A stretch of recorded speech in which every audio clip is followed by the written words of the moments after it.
호수공원 건너편에 찾기를 건너면 작은 이탈리안 카페가 이탈리안 레스토랑이 하나 있었습니다. 근데 이름이 참 재밌습니다.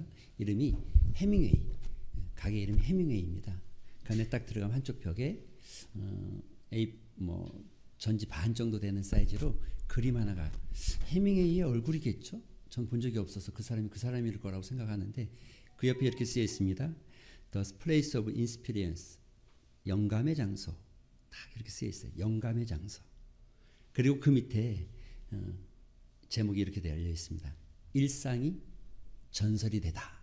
이렇게 쓰여 있어요. 오늘 제 설교의 제목이 바로 거기서 시작한 겁니다. 밑에 이런 이야기 있습니다. 쿠바의 하바나 조그만 식당, 그곳 어부들의 삶을 지켜보며 하루하루를 소일하듯 보냈던 해밍웨이.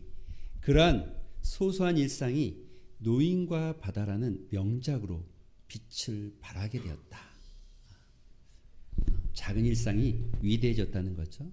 마이크 소리 조금만 내려주시겠습니까? 메리 하트먼이라는 사람의 시 중에 이런 시가 있습니다.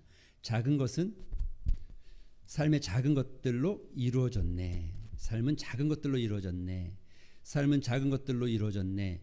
위대한 희생이나 의무가 아니라 미소와 위로의 말 한마디. 우리의 삶을 아름답게 채우네. 간혹 가슴앓이가 오고 가지만 그것은 다른 얼굴을 가진 하나의 축복일 뿐. 시간의 책장을 넘기면 위대한 놀라움을 보여주리라.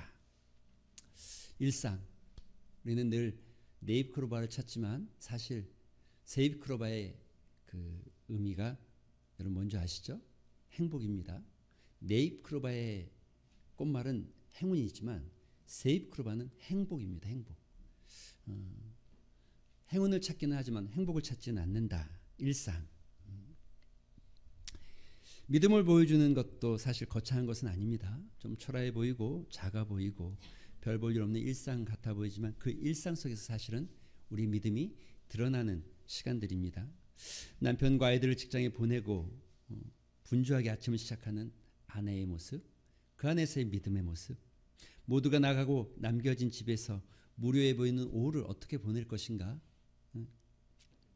늦은 오후 느닷없이 전화가 걸려오는 그 전화 한 통화, 전화 너머 속에 다급한 시어머니의 목소리와 도움의 요청을 우리는 어떻게 받아들이고 어떻게 반응할 것인가? 친구들과 차 한 잔을 마시는 그 시간, 커피 한 잔과의 여유로운 시간. 사실 우리의 삶은 엄청 대단한 것들로 채워져 있는 것이 아니라 바로 이런 일상의 시간들이 채워져 있다는 거죠. 일상의 시간들이 얼마나 소중한지. 작은 일상, 작은 순간, 작은 사소해 보이는 그 순간들, 사소해 보이는 사람들. 사실 우리는 위대함은 그 사소함 속에 묻혀져 있다는 것을 알 필요가 있죠. 주님은 한결같이 제가 제일 좋아하는 말씀 중에 하나가 이 말씀입니다. 누가복음 19장 7절. 주님은 한결같이 우리에게 말씀하시죠. 착하고 충성된 종아, 지극히 작은 것에 충성하였으니 10고을의 권세를 내가 너에게 맡기겠다.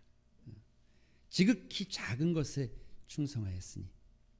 사실 인생은 이런 많은 사람들이, 우리가 많은 성공한 사람들을 돌아보지만 인생은 그렇게 대단한 것을 업적을 남긴 것보다는 아주 평범한 사소해 보이는 것, 아주 작아 보이는 것을 멋지게 이루어가고 작아 보이는 그 작은 것들 가운데 승리할 때 큰 성공을 주어지는 것이죠. 특별히 바울은 성경을 쓰면서 우리에게 이런 말을 많이 합니다.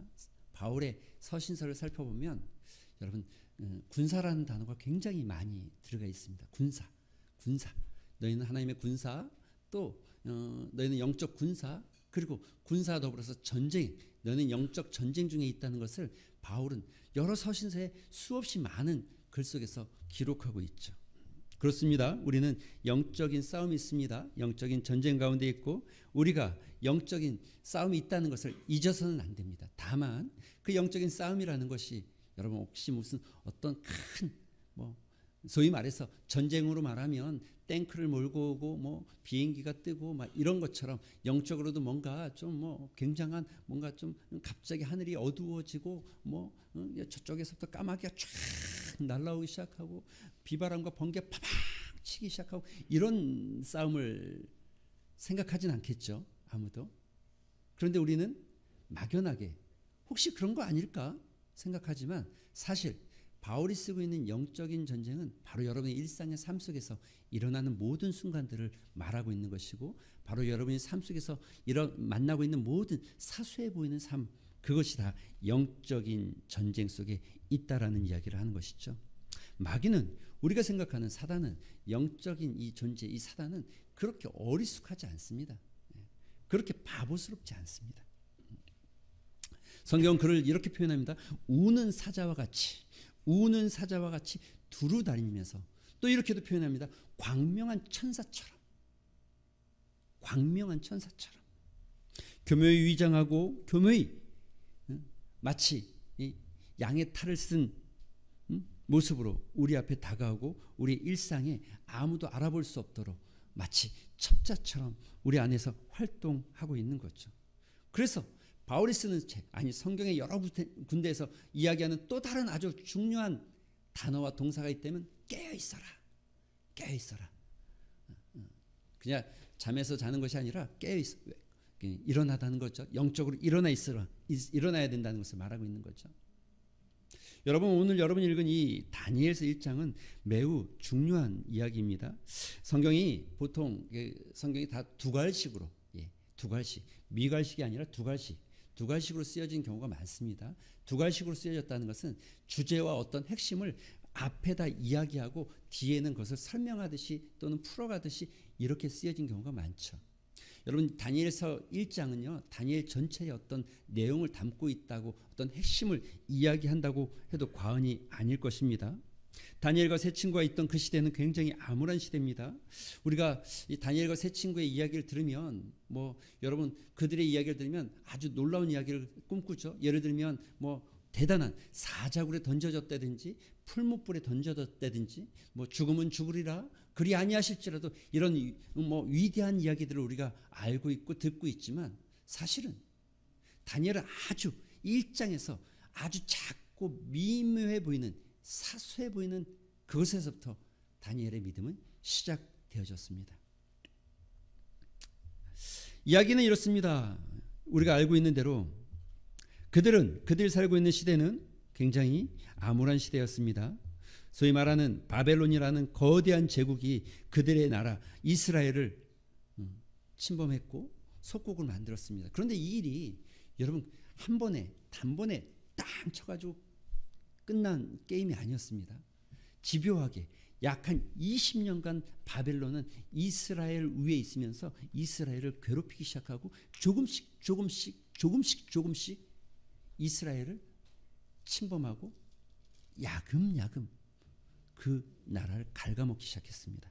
여러분이 읽은 본문 오늘 여러분이 읽지는 않았지만 여러분 본문 1절에 보면 이렇게 기록되어 있습니다. 1장 1절에 유다 왕 여호야김이 다스린 지 3년이 되던 해에 바벨론 왕 느부갓네살이 예루살렘에 이르러 성을 에워쌌더니 그 다음에 2절에 이렇게 말합니다. 주께서 유다 왕 여호야김과 하나님의 전 그릇 여러분 이건 굉장히 중요한 이야기죠.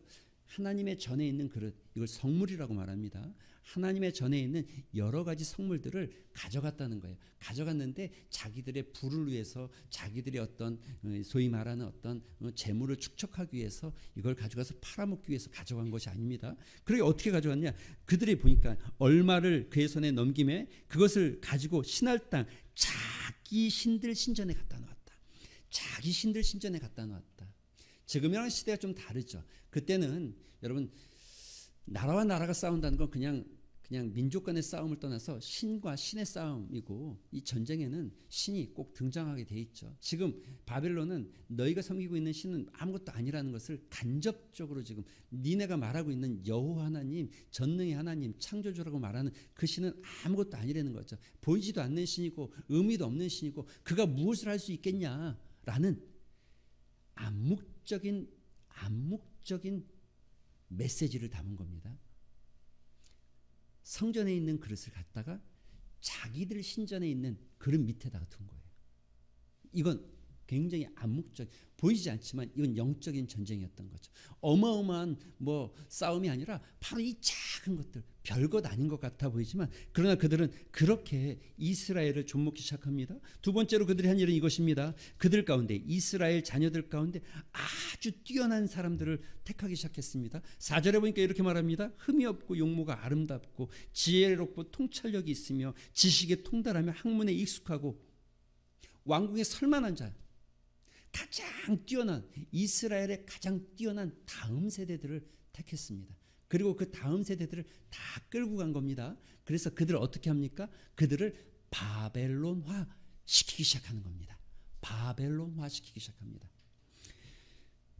우리는 이렇게 생각할 수 있습니다. 그들이 끌려가니까 야, 걱정이다. 저들이 가서 어떻게 살 수 있을까? 저 멀리 타국 땅, 이말리 타국 땅에 가서 살아가는 게 쉽지 않을 텐데 걱정이 많았을 수 있습니다. 부모에겐 굉장히 많은 걱정이 있었겠죠. 끌려갔으니까요. 그런데 소식을 들어보니까 아닌 것 같아요. 왕궁에서 지낸답니다. 괜찮네. 먹는 것도 아주 좋은 거. 왕이 먹는 음식을 먹을 수 있답니다. 야, 좋네. 심지어 왕과 함께 생활을 하고 가장 뛰어난, 바벨론의 가장 뛰어난 소위 말하는 교수들에게 배우기 시작한답니다. 자, 이쯤 되면 우리가 한번 생각해 볼 필요가 있습니다. 여러분, 우리의 시대와 우리의 상황을 그대로 한번 관찰시켜서 생각해 볼 필요가 있습니다. 여러분 마음에 어떤 마음이 듭니까? 이제 근심이 쌓입니까? 아니면 다행이다, 잘 되었다라고 생각하십니까? 이 시대에 우리 많은 기독교인들 부모들이 어떤 마음을 가질까? 저를 비롯해서 우리 모두가 부끄러울 수 있을 것 같습니다. 야, 잘 됐다. 나는 걱정했는데 하나님의 은혜야 라고 우리가 치부하고 말할지 모르겠습니다. 그들은 지금 이 빼앗긴 땅 지배받는 이스라엘에서 어렵게 사는 것보다 더 좋은 곳에서 더 좋은 학문을 배우고 그들이 앞길이 정말 창창하게 열려있고 성공이 보장되어 있는 삶을 허락받았다는 안도와 안심.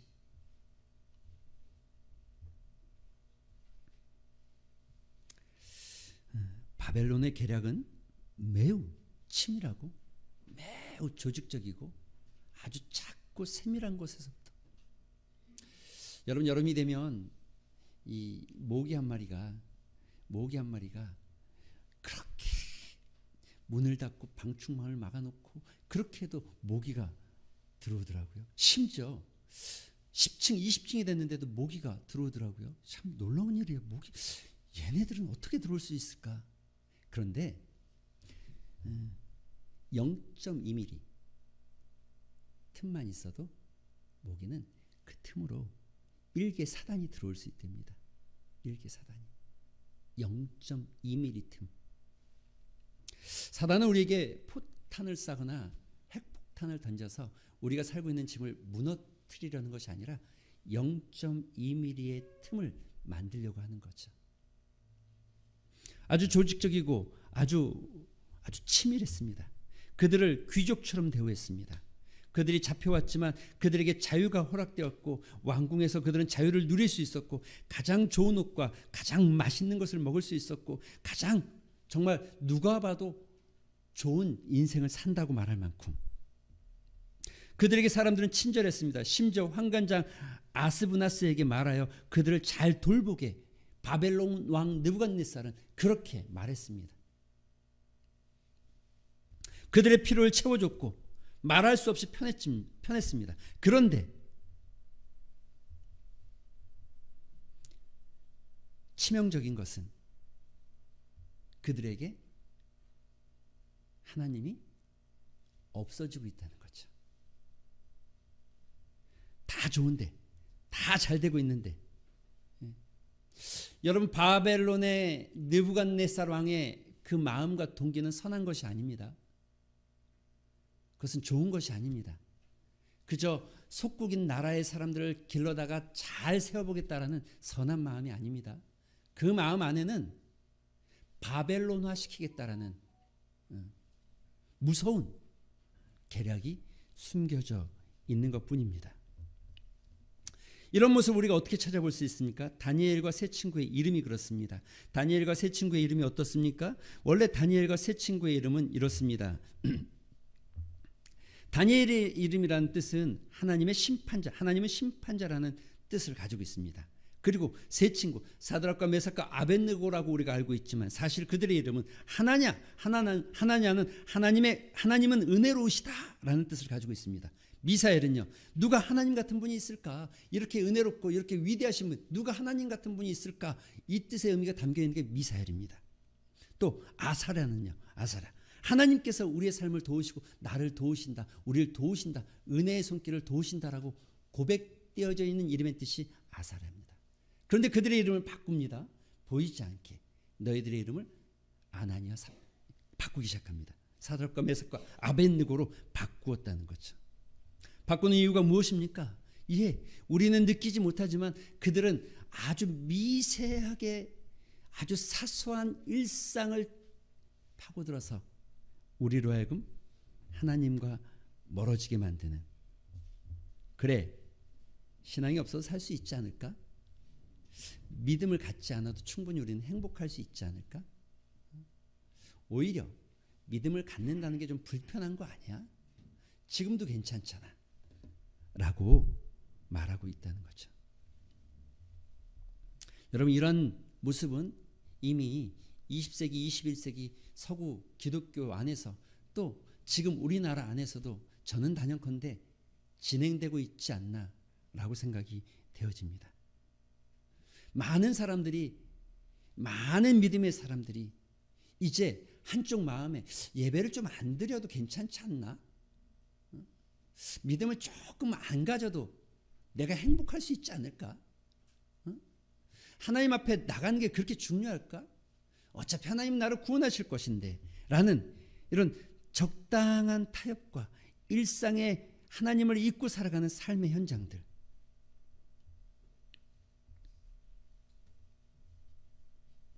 여러분, 우리가 기억해야 될 것은 우리가 살고 있는 이 삶의 현장은 영적으로 보면 사탄의 전장입니다. 사탄의 영토 같은 곳입니다. 그래도 다행인 것은 우리 하나님께서 우리와 함께 계신다는 거죠.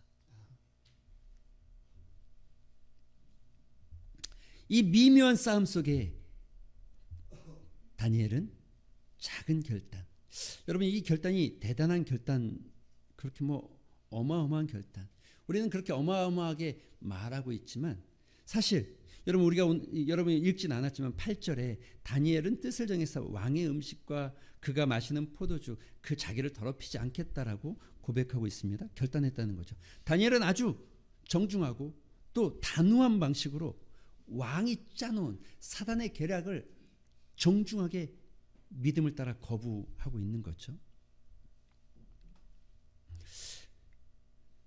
어쩌면 당시에 있던 많은 젊은이들이 다니엘을 향해서 그렇게 말했을지도 모르겠습니다. 이봐 다니엘, 그까짓 것 가지고 뭘 그래, 한 번 정도인데 야 먹는 거잖아, 먹어야지 믿음도 지킬 거 아니야.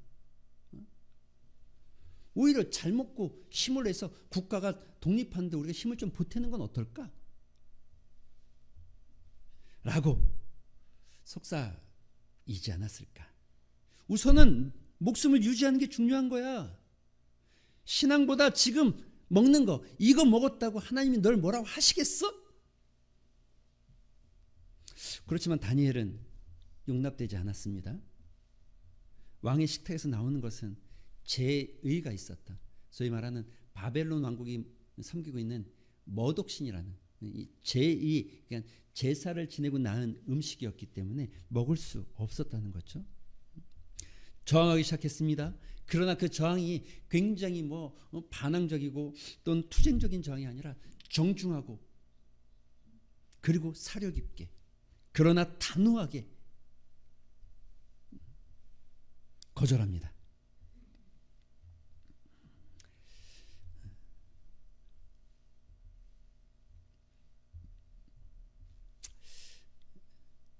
우리의 삶 속에서 만나는 크고 작은 사탄의 이 계략들, 우리는 그저 그것이 조금의 편리함이라고 생각하고 우리는 그것이 다음을 위한, 우리의 신앙의 다음을 위한 발판이라고 타협하기를 좋아합니다. 아주 작은 문제 같아 보이고 별것 아닌 것 같아 보이기 때문에 그럴 때가 많습니다. 그저 이건 먹는 것이고 마시는 것이니까 심각한 문제가 아니라는 거죠. 우리 일상이 아주 큰 대단한 어떤 이벤트가 아니고 어떤 큰 아주 막중한 문제가 아니라는 것이죠. 그래서 우리는 적당하니 타협하기를 좋아합니다. 적당하니 물러서기를 좋아하고 적당하니 이 정도 작은 타협 괜찮아, 큰 싸움에서 이기면 되지라고 생각할 때가 참 많습니다. 우린 그저 그냥 그렇게 가끔 그럴 뿐이야. 내가 늘 그런 거 아니잖아. 가끔 어쩌다가 그 정도뿐이지 뭐.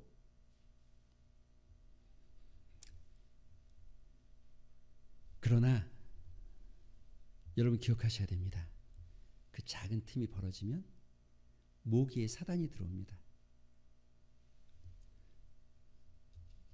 모기의 군단이 들어올 수 있습니다. 사단은 아주 큰 틈을 만드는 것이 아니라 여러분의 삶과 여러분의 인생에 아주 작은 틈, 작은 틈.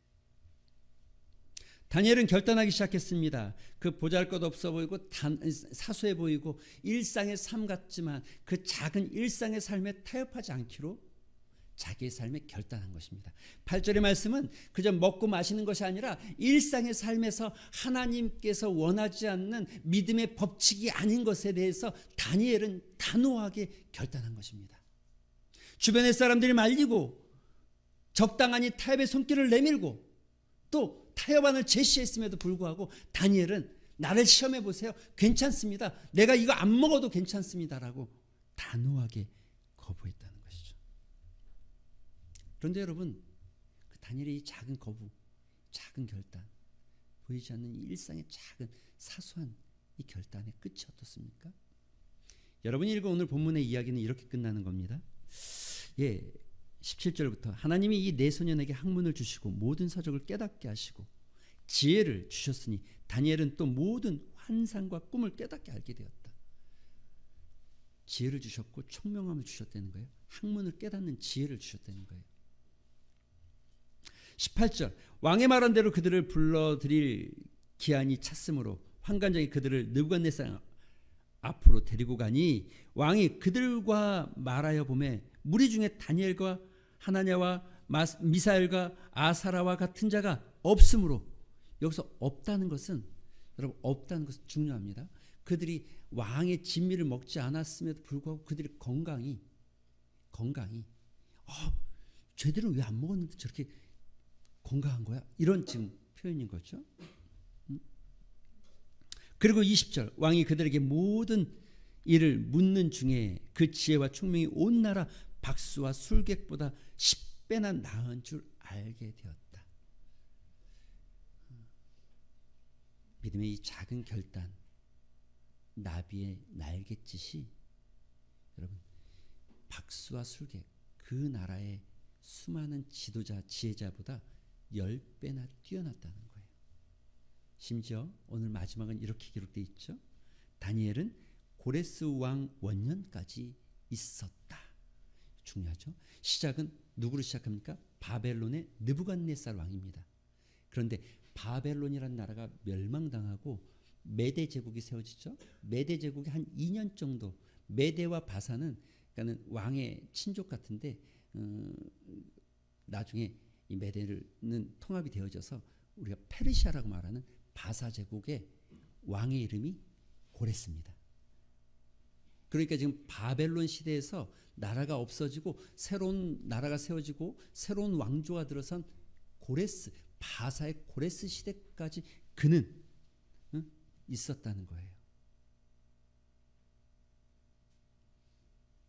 성경이 그 다니엘의 작은 결단이 어떤 전설을 만들어내는지, 사랑하는 성도 여러분, 우리의 삶에서 하나님께서 우리를 부르신 그 삶의 현장에서, 여러분이 처해 있는 그 삶의 자리에서 여러분 아주 작아 보이고 보잘것없어 보이고 이 정도야 뭐 괜찮겠지, 가끔 그럴 뿐인데 라고 생각하는 그 작은 것.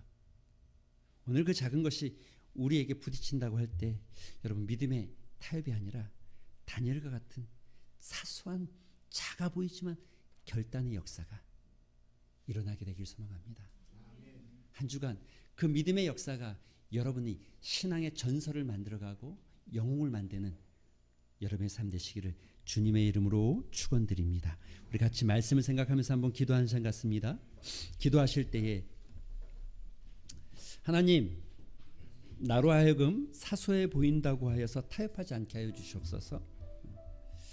우리의 삶의 시간 순간순간 우리에게 일어나는 여러 가지 삶의 자리에서 믿음을 따라 결단하게 하여 주시옵시고 또 믿음으로 살아가고자 하는 내 안에 거룩한 열정들이 회복되게 하여 주시옵소서. 다니엘과 같이 누군가 그를 향해서 무엇라 말한다 할지라도 하나님 이 땅에 우리는 하나님의 자녀임을 믿음으로 고백하고 살아가는 하나님의 자녀들 되게 도와주시옵소서. 이런 믿음의 고백들을 좀 담아서 여러분 오늘 말씀을 생각하면서 하나님이 여러분에게 주신 마음의 은혜를 따라서 잠시 한번 기도하는 시간 갖도록 하겠습니다. 기도하겠습니다. 아버지 감사합니다. 오늘 주께서 우리에게 또 은혜 주시고 깨닫게 하시니 감사합니다. 말씀이 하나님 살아있게 하여 주시옵소서. 말씀이 하나님 우리의 삶을 인도하게 하여 주시옵소서. 아버지 하나님이신 말씀을 따라서 아버지 하나님 우리를 살기를 소망합니다. 삶의 현장에서 만나는 그 수많은 도전들 속에서 아버지 하나님 우리가 굴복하고 타협하지 않게 하여 주시옵소서. 믿음으로 살아가게 하시고 믿음의 삶이 되게 하여 주시옵소서. 하나님이 기뻐하시는 삶이 무엇인지를 우리가 알게 하여 주시옵소서. 가끔쯤이니까 그럴 때도 있겠지라고 생각하는 우리의 이 아버지의 틈이 벌어지지 않게 하여 주시옵시고 온전히 주님께서 아버지는 기뻐하시는 것이 무엇인지 주님의 뜻을 따라가는 삶이 될 수 있도록 주님 은혜를 베풀어 주시옵소서. 우리 사랑하는 성도들 아버지 한 주간도 주께서 붙잡아 주시옵시고 강력하게 붙잡아 주시옵소서.